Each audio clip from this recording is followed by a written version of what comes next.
Hi, I'm Paula Doyle from Green Mountain Quilts, and today I'm going to show you how I make my ravioli quilts. Now, the ravioli quilts are all about using and recycling blue jeans. So we're gonna talk about that. And here's a little ravioli quilt that I've done before, and there's another one here on the wall, on the design wall. Right, so let's go to the other camera.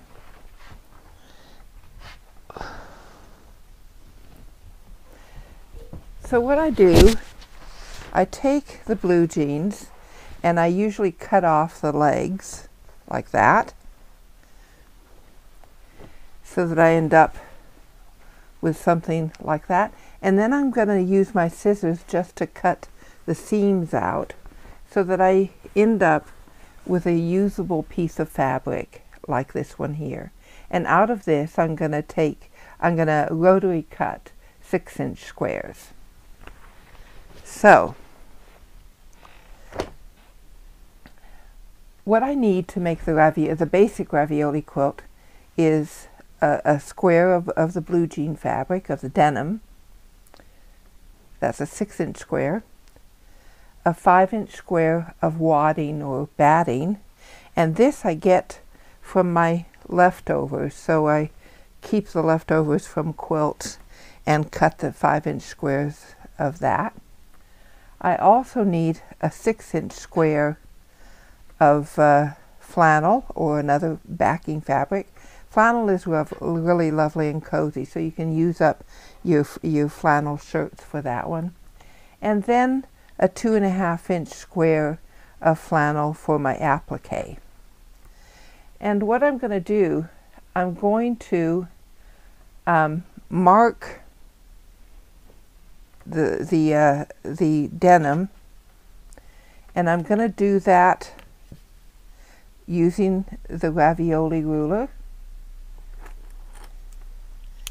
and I'm also using a Frixion pen. I'm going to start by just marking in the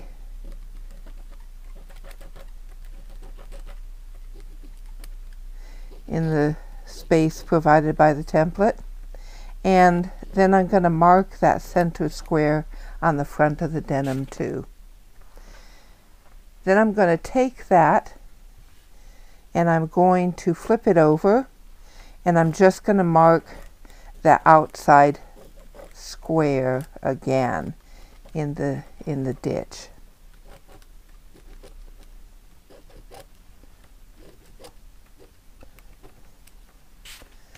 Just like that. Now, if you were marking a dark denim, say like this one here, the Frixion pen wouldn't do you any good. So for that, I use something like the Clover pen, and this is the Clover white pen.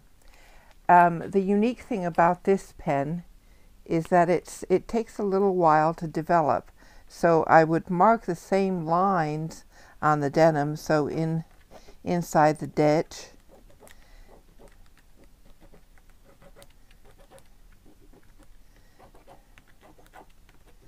there we go, and with this around the center line. And it wouldn't really mark it at first. What happens is this pen will develop and it will mark it like that. So I take my square of denim and I'm going to take my glue stick, and I'm using the Sew Line glue here.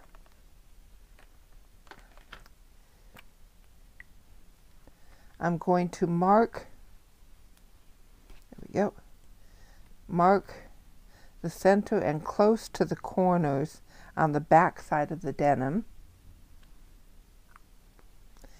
And then I'm going to take my 5-inch square of wadding or batting and position it within the marked square so it's glued in place. The next thing I'm going to do is I'm going to take the 6-inch square of flannel and use that as a backing. Then I'm going to turn that over, and I'm just going to use the glue pen to glue the applique in place over that center square. And that is ready to go now. So what I'm going to do, I'm going to prepare it for sewing, and I'm going to do that with a couple of wonder clips. So just a wonder clip to hold the denim and the flannel square together at the corners.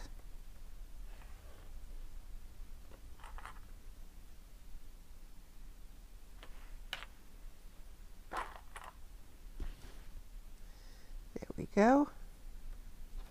And now I'm going to stitch this. So I'm going to switch over to my quilting cam and show you how I do that on the machine.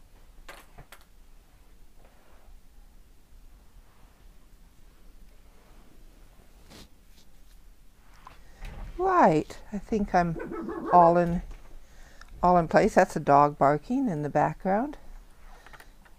Right, so I'm going to start stitching on that marked line.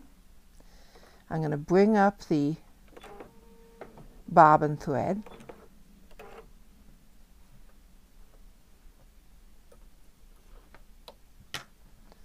There we go. And I'm just going to start stitching along that marked line. I'll remove the wonder clip as I go, and then pivot at the point.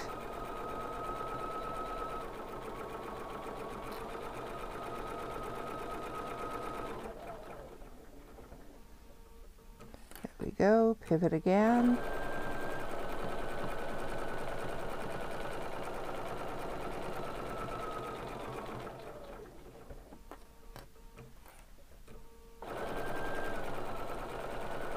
So I'm actually making a little quilt sandwich here, or quilt block, with the wadding and batting in place, and stitch all the way around.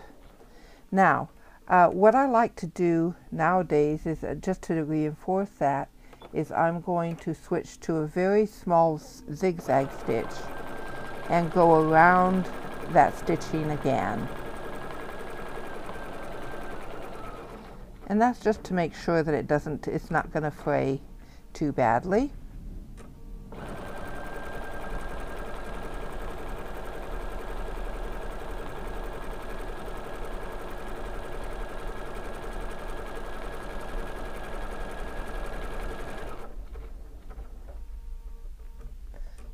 Okay, turn it. There we go.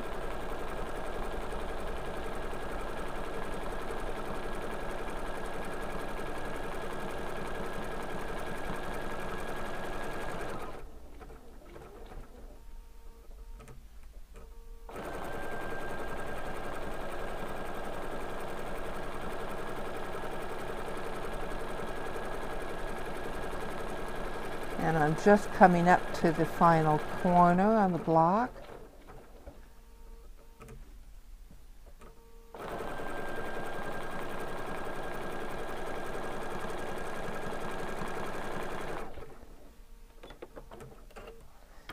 And now I'm just going to clip the threads. There we go. And now I'm going to do something about quilting the sandwich. And all I'm going to do is revert back to a straight stitch and go around. So I'm going to pull up my bobbin thread again.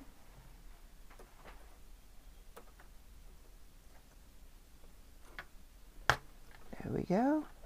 And just go around about a 1/4 inch inside that square. This stiletto is really handy to get the flannel out of the way and hold it in place too. So if you have one of those handy, it's a good one to have around.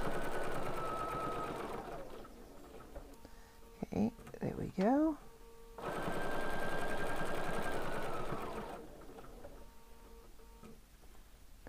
And last side, and I just overstitch a bit. Clip the threads again.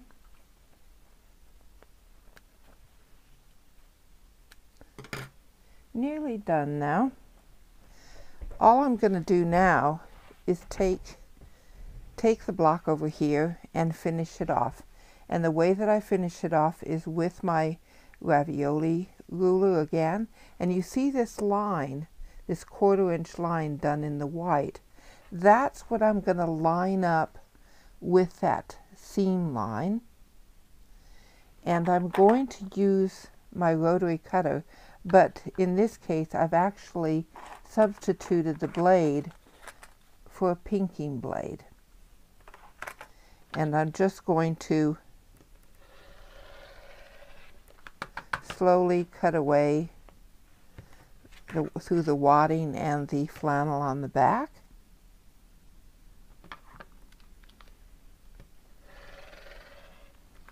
And the reason you want to go really nice and slow is because that's the way the pinking blade works. It doesn't work if you go zippity-doo-dah. You just have to take your time with it. Put some nice music on or something like that. And chill.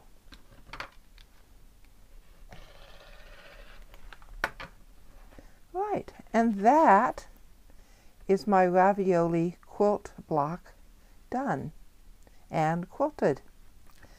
So, just to recap, I'm just going to get rid of this stuff here.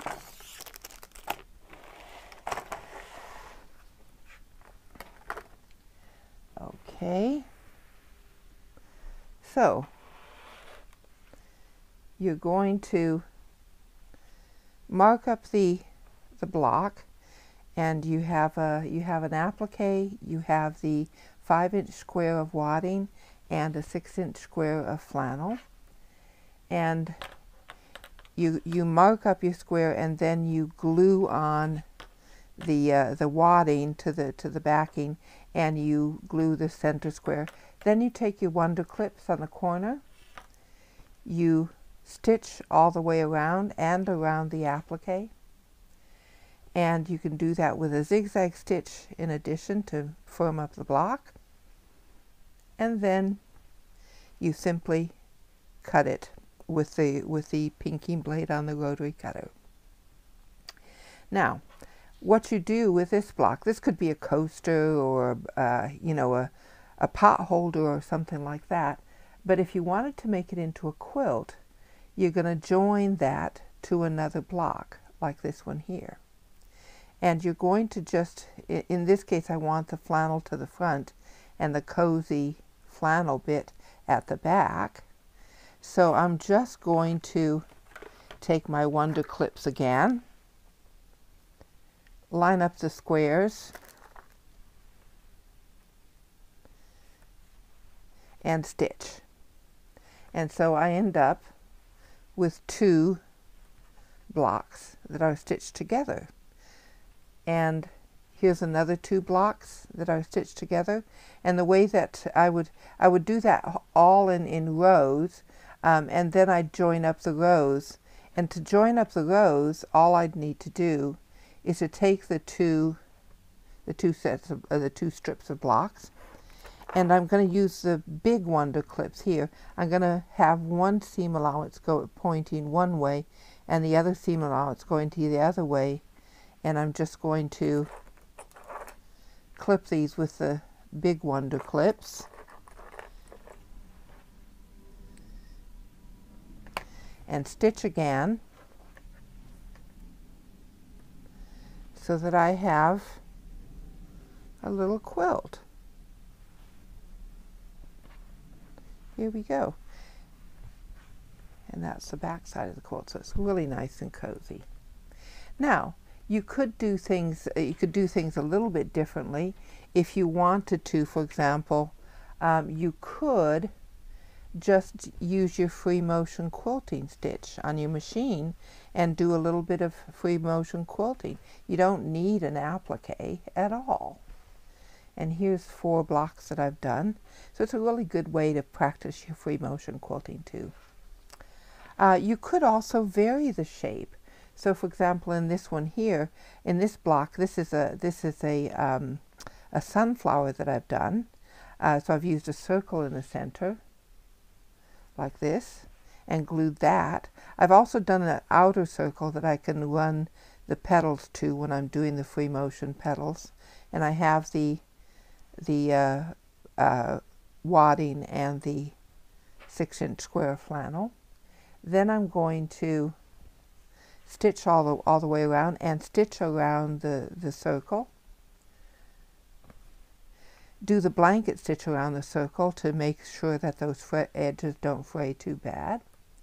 And then just do the free motion stitching around for the petals, and erase the line, and that's a sunflower.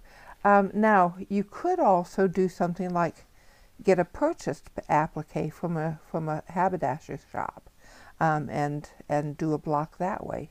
Or you could make your own appliques.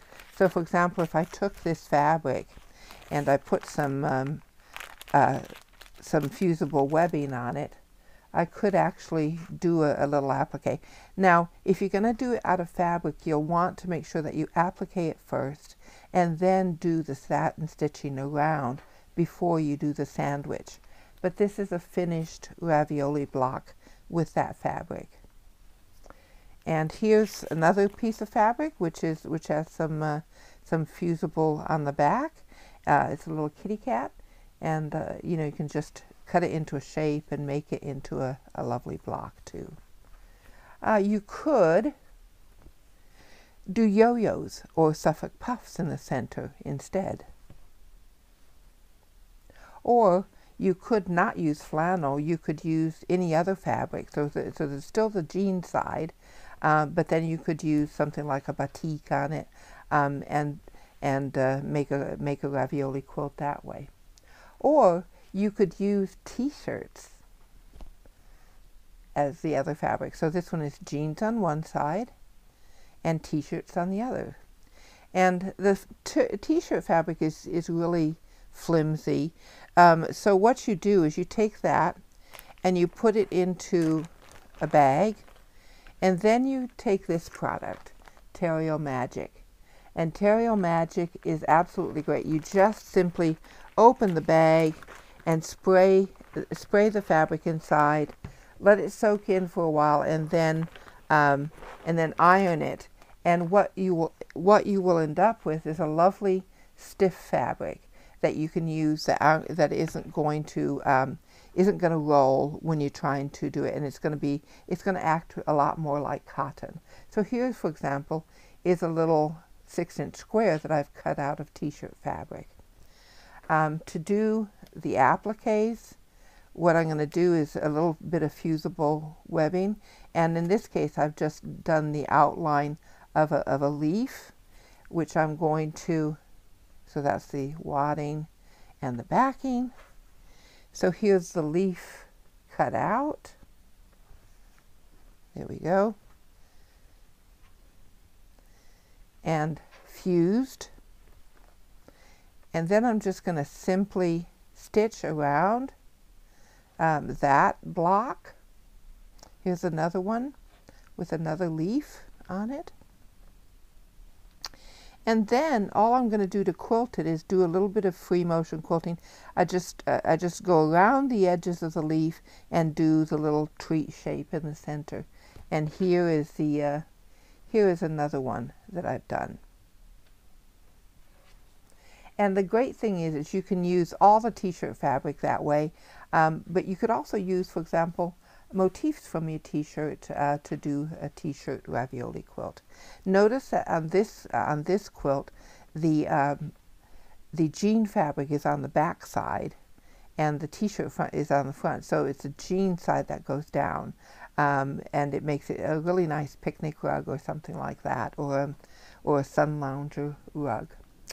The other one that I like to do is I like to, again, using the jeans, But I do the Itsy Bits block, an Itsy Bits ravioli block, like this one here. And the way that I do it is I start out with the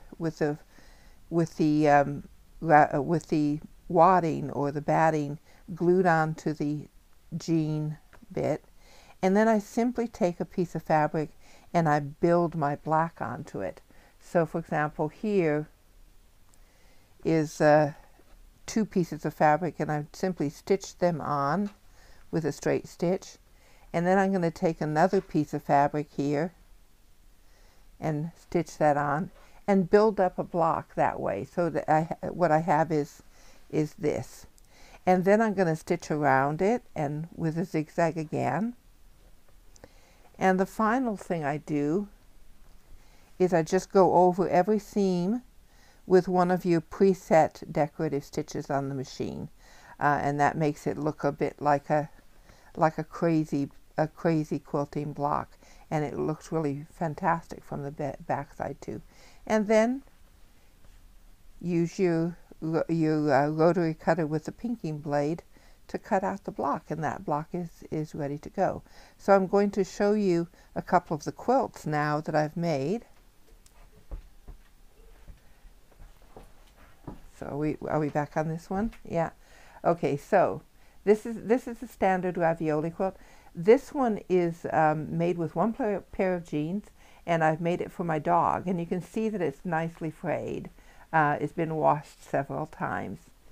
This is the t-shirt ravioli that I've done. So it's a reverse ravioli. It's got the denim on one side and the t-shirts on the other side, and it's nice and long because this one is going to be for a sun lounger in its future life. And this one is the back side of the start of my Itsy Bits and Wonky Strips ravioli quilt, and this is what the front is going to look like. So you can see that I've done a lot of blocks so far, and I have a lot to go too. Now, final note about ravioli quilts: when you wash them, they're going to fray, and they're going to need a haircut. Is really what it is. So what you do is you take you can just spend some time the first few times after you wash it, pulling off the threads, or if you come to a particularly stubborn thread, you can just take your scissors and cut it off. But it just takes us a couple of minutes. And about the 3rd time or so that you wash the quilt, it will get to the point that it doesn't need a haircut anymore. So I hope you've enjoyed that, and I hope to see you again soon. Thank you.